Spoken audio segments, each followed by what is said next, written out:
A recruiter's pet peeve.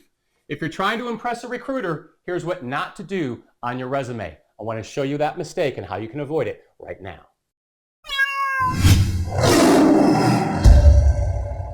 So last week alone, I saw almost 100 resumes. These are resumes sent to me by applicants for the various search assignments my firm is working on. And a number of these resumes made a huge mistake, one of my biggest pet peeves as an executive recruiter. Here's what they did and what you shouldn't do on your resume.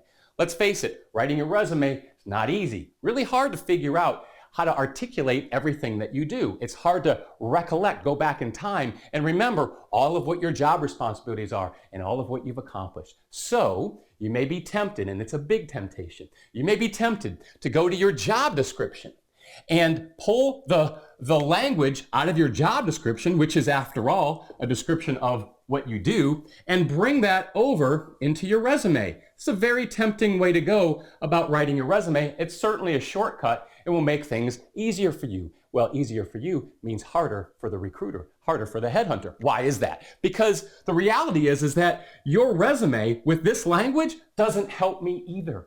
The reason I'm reading your resume is that I'm trying to understand what you do. I'm trying to actually figure out what is your job, what are your responsibilities, what makes you good, what makes you unique, and what kind of contributions you've made. The problem is that the person who wrote this job description, that person didn't want to write the job description any more than you want to write your resume. That's the reality. They didn't want to write that job description. How do I know? Because a lot of times my clients will ask me to write the job description because they don't want to do it.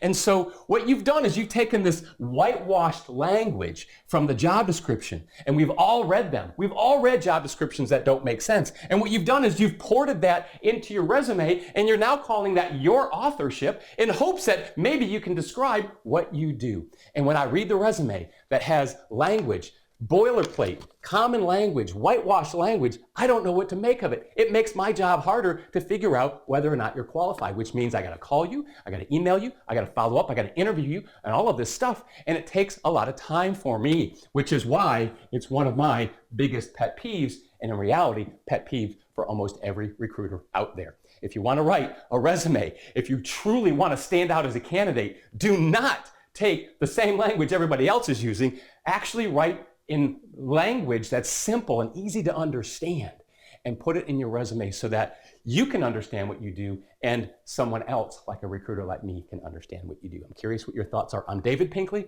Comment or post your questions below, and I'll see you soon.